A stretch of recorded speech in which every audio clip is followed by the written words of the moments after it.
Kamusta mga kuys? So for today's video, ito magpapakabit kami ngayon ng tow hitch receiver para sa aming Isuzu MU-X. Dito lang yan sa Cainta, malapit sa may Santa Lucia. So pwede nyo siyang ma-search via Google Maps, Toro Hitch. Tapos meron din silang Facebook page, search nyo lang din yung Toro Hitch. Ito nga pala yung bike carrier ko na ilang taon na rin na nasa amin since hindi nagagamit. So nagpa-install ako ng tow hitch receiver para magamit yung bike carrier na yan.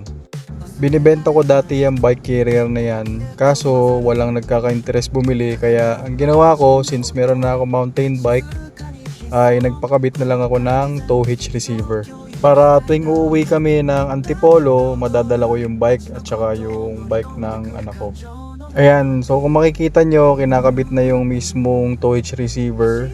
O nga pala, meron din pala silang available na bike carrier. So ayan yung brand, Bazrak H2.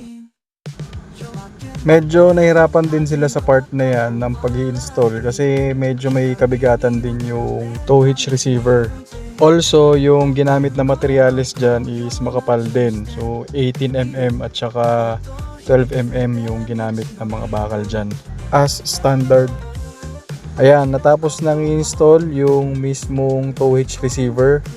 Ngayon is ipapa-install ko na rin yung bike carrier namin para malaman ko kung paano nila ilalagay yan sa mismong tow hitch receiver. Since nawawala yung mismong bolt niya, so ayan, naghanap ako ng bolt na kasya dyan para makabit yung mismong bike carrier dun sa tow hitch receiver. So ayan na, ilalagay na nila dun sa mismong butas, tapos i-align na nila yung mismong bolt na yan doon sa mismong bike carrier. So dyan ilalagay yan, i-screw yan dyan, tapos nilagyan ko na lang din ng nut dun sa kabila para hindi talaga makalas. Kasi yung stock or yung original na bolt niyan is may R-pin lang dun sa kabilang bolt. Tapos meron din tornilyo dyan sa ilalim. Ayan yung ginagawa nila.